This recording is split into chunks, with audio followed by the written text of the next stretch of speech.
Within every major city, there's a hidden population. Each day is a struggle for survival, but these inhabitants have perfected the art. They're unstoppable, indestructible, and cities can't seem to solve the problem no matter what they do. Oh, rats.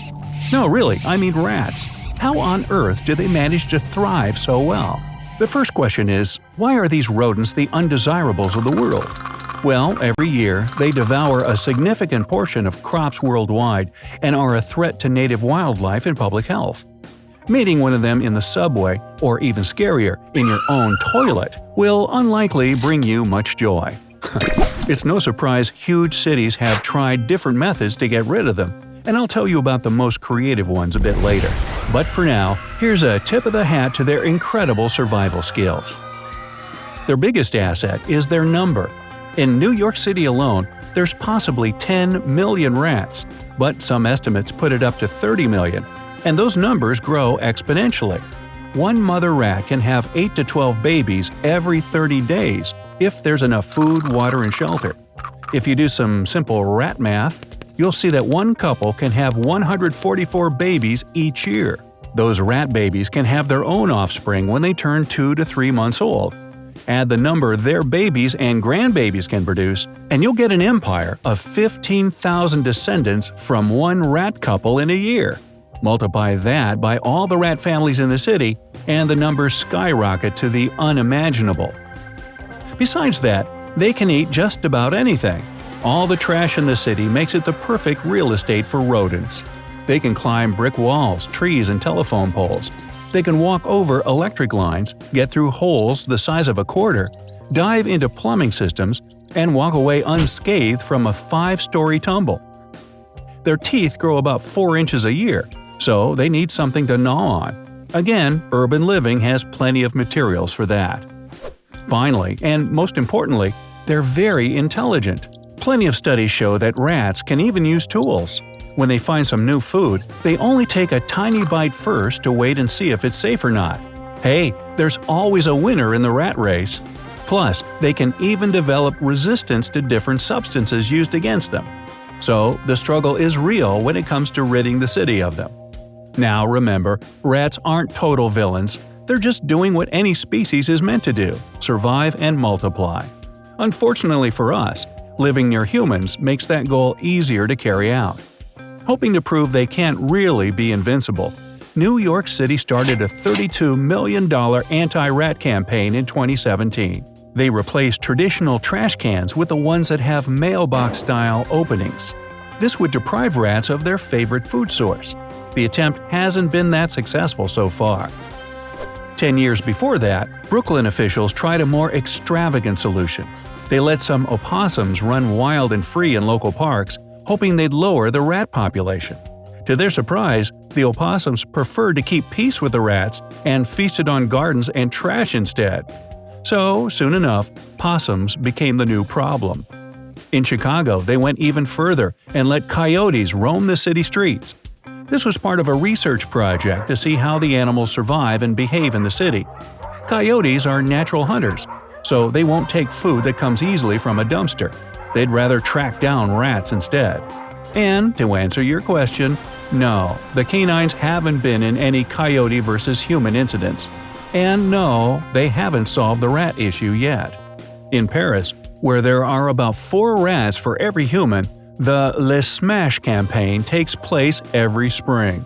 Special teams disinfect public places like parks, and people take care of their own homes and businesses. The officials even encourage citizens to ratatouille on their neighbors who don't take good care of their trash and thus feed the rodents. They also have an interactive rat map and hotline to inform of mass sightings. Since none of these situations have worked so far, I guess it's enough to say that you're never more than 6 feet from a rat in some places. Does that sound accurate for where you live? Let me know down in the comments. And while we're here, let's bust some common pest urban legends. Rats are dirty and smelly.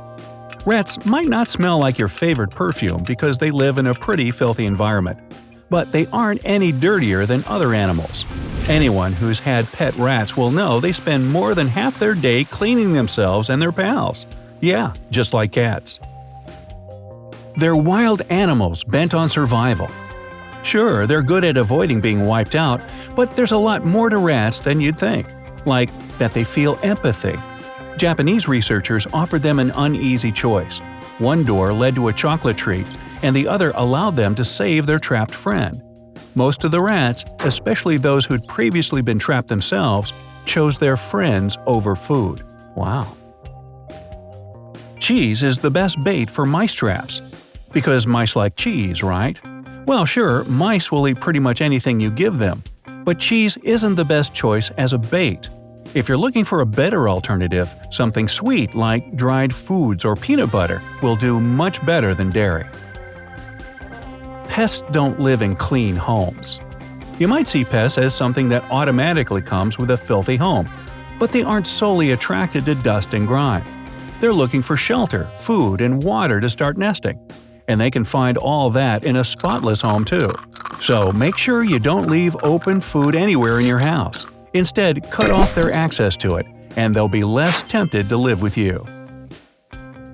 Adult moths can mess up your wardrobe. If you open your closet and see adult moths fly out, don't panic. Your wool, cashmere, and silk are fine as long as they haven't laid larvae in there yet. The larvae are the real problem, because they need the keratin in those natural materials to go big and strong. Sachets filled with dry lavender, mint leaves, or peppermint oil will prevent them from doing so. Also, moths aren't great fans of cedar dressers and wardrobes.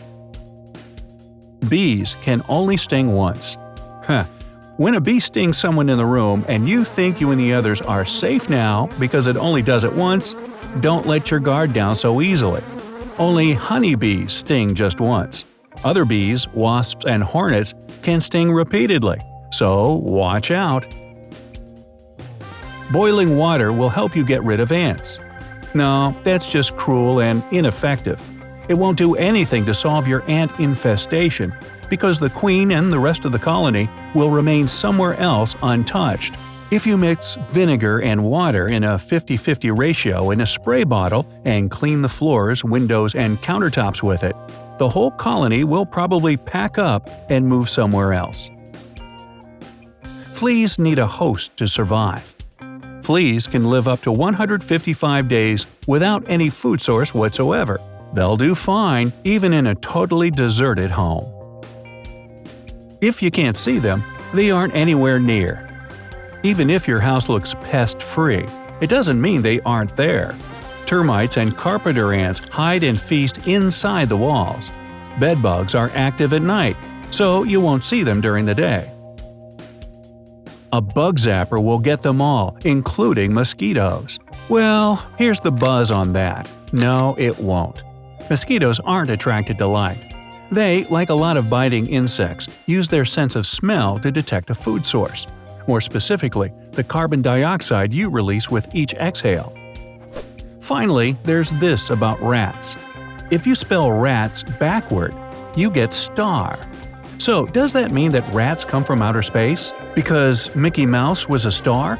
Only if you're a conspiracy theorist. Sometimes rats are just rats. And before you write something, yes, Mickey was a mouse. Hey, if you learned something new today, then give the video a like and share it with a friend. And here are some other cool videos I think you'll enjoy. Look at the left or right and choose one. And remember, stay on the bright side of life.